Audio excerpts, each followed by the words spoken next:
මේ සිද්ධිය වෙද්දි වෙලාවට 10:05 වෙලා ඇති. මගේ හිතේ තිබුණේ පුදුම සැහැල්ලුවක්. මොකද මාස ගානකින් මම මේ වගේ නිදහසක් වින්දේ. අනෝම ඔබ මොකද බං ඔහොම බාගෙට බොන්නේ? ගනින් තව ටිකක්. අද මලිත්ගේ බර්ත්ඩේ එකනේ. කාන්ති මගේ අතේ තිබුණු වීදුරුවට තව වයින් ටිකක් වක් වෙනකම කෑ ගැහුවා. අනේ ඇති බං මට මේවා පුරුදු නෑ. අනික මට දැනටම කැරකිලා වගේ. මම hina වෙලා කිව්වා. පිස්සුද බං අද විතරනේ. දිනේෂ් එන්න තව කල් යනවද? මගේ හස්බන්ඩ් ගැන කාන්තිය හද්දි මගේ හිනාව ටිකක් මැලවුණා.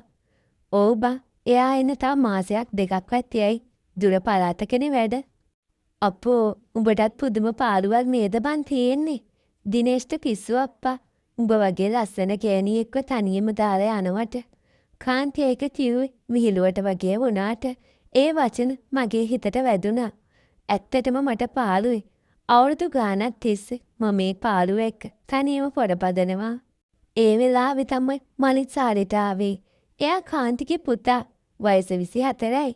එයා කාමරේ ඉඳන් එළියට එද්දි මම නිකමට වගේ එයා දිහා බැලුවා. ඇත්තටම මාර හැන්ඩි කොල්ලෙක්. ජිම් ගිහින් හදපු ඇඟ කොට කලිසමකුයි ටී-ෂර්ට් එකකුයි ඇඳලා හිටියේ. මට හිතුණා කොච්චර කෙල්ලෝ එයා පස්සෙන් එනව ඇද්ද කියලා. මත්ගතිය නිසාද මන්ද මට එයා දිහා ටික වෙලාවක් බලාගෙන ඉන්න හිතුණා. ආන්ටි අංකල් ආවේ නැත්ද? මලිත් මගේ ළඟින් වාඩි වෙන ගමන් ඇහුවා. එයාගේ ඇඟෙන් එන සුවඳ මට අමුතුවට දැනුණා. නෑ පුතා එයාට නිවාඩු නෑනේ. මම උත්තර දුන්නා. අපරාධේ අද පාටි එක මාරු හැබැයි. මලිත් hina වෙලා වීදුරුවක් අතට ගත්තා. අපි ඔහම කතා කර කර ඉද්දි එකපාරටම කාන්තිගේ ෆෝන් එක රින් වුණා. කෝල් එක ආන්සර් කරපු කාන්තිගේ මූණ වෙනස් වුණා. අයියෝ අනෝමා පොඩි අවුලක් බං. අර එහා ගෙදර නැන්දට ටිකක් අමාරුයිලු. අපිට දැම්ම යන්න වෙනවා අම්මලාව ගෙදරට ඇරලවන්න. අප්පා ඉතින් දැම්ම යනවද? මම ඇහුවා. ඔව් බං මහත්තයත් බිව්වේ නෑනේ. අපි ගිහින් මෙයාලව දාලා එන්න. ටිකක් රෑ වෙයි එද්දි. උඹට අවුලක් නෑනේ. මනිත් ඉන්නවනේ ගෙදර. අපෝ නෑ. උඹලා ගිහින් වරේ මම ඉන්න. කාන්තියාගේ හස්බන්ඩ් එක්ක අම්මලාට කතා කරගෙන ඉක්මනට ලෑස්ති වුණා. විනාඩි 10ක් යද්දි එයාලා වාහනේ ස්ටාර්ට් කරගෙන ගියා. ගේ ඇතුලේ ඉතුරු වුණේ මමයි මලිතුයි විතරයි. ගේම නිස්කලංක වුණා. මම සෝපායකට වෙලා වීදුරුව අතේ තියාගෙන කල්පනා කර කර හිටියා. මලිත් දොරවල් වහලා ලයිට් ටිකක් ඔෆ් කරලා මගේ ළඟට ආවා. ආන්ටි බය නෑනේ තනියම? මලිත් මගේ එහා පැත්තේ සෝපා එකේ වාඩි වුණා. දැන් අපි දෙන්න අතර පරතරේ අඩියක්වත් නෑ. පිස්සුද පුතා මම තනියම ඉන්න පුරුදු වෙලා ඉන්නේ. මම hina වෙලා කිව්වා. ඒත් මගේ හිත ඇතුලේ අමුතු කැස්මක් තිබුණා.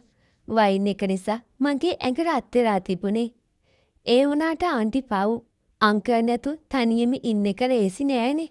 මලිත් මගේ මූණ දිහා කෙලින්ම බලාගෙන කිව්වා. එයාගේ ඇස්වල අමුතු දිලිසීමක් තිබුණා. ඒ පැල්ම මගේ හිත පසාරු කරගෙන යනවා වගේ.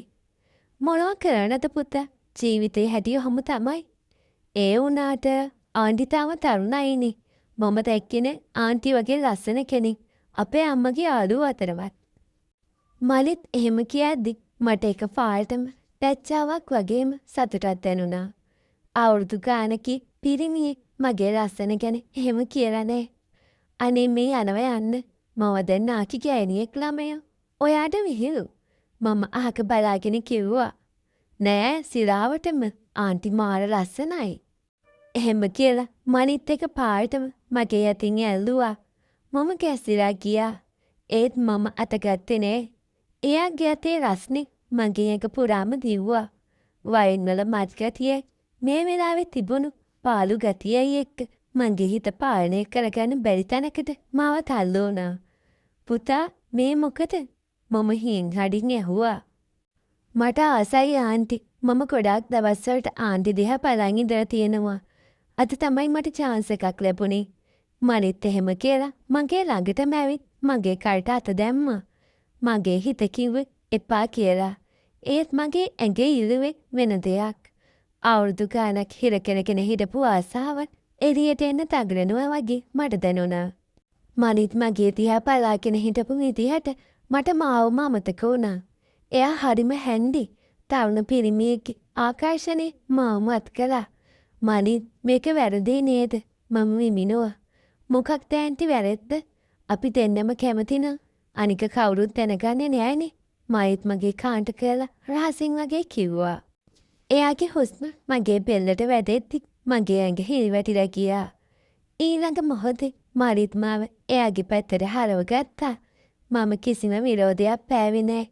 මගේ හස්බන්ඩ් නැතුව ගෙවුණු ඒ සීතල රෑවල් වල තිබුණු පාළුව මකන්න මේ වෙලාවේ මට උණුසුමක් ඕන වෙලා තිබුණේ. මනිත් එක තේරුම් ගත්තා වගේ. එයා මාව පටන් ගත්තා. මුලින් හිමින් ඊට පස්සේ ගොඩාක් වේගෙන්. මට හිතුනේ මම ආයේ අවුරුදු 20ක් ආපස්සට ගියා වගේ. තවන කොල්ලෙක්ගේ ඒ ජවයේ ඒ වේගේ මට මගේ මහත්තයාගෙන්වත් ඇයිලා තිබුණේ නෑ. අපි දෙන්න සෝපායක උඩම එකිනෙකාට තුරොල් වුණා. මගේ හැඟීම් වලට බේර කැඩුනා වගේ. ආන්ටි මරිත් කෙඳිරි ගෑවා. කතා කරන්න එපා.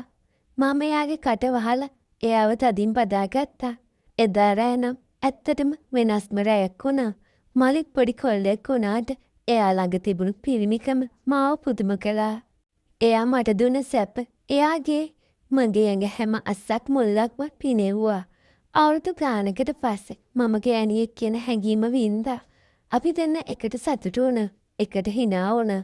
ඒක රාගය විතරක්ම නෙවෙයි. ඊට වඩා එහාගේ ලොකු බැඳීමක් වගේ මට දැනුනේ. කාන්ති මහත්තයයි එනකම් අපි දෙන්න හිටියේ එකම ලෝකයක අතරමං වෙලා. ඒ වෙලාවේ මට හිතුනේ මේ මොහොත කවදාවත් ඉවර නොවෙනවා නම් කියලායි. මගේ හිතේ තිබුණ පාළුව දුක ඔක්කොම ඒ තවන පිරිමි පහසේ හේදිලා ගියා. මේ වගේ කතා කියවන්න කැමති අය අපේ සබ්ස්ක්‍රයිබ් කරගෙන යන්න. මේ කතාව ලස්සනයි නම් ලයික් එකක් කමෙන්ට් එකක් දාගෙන යන්න අමතක කරන්න එපා.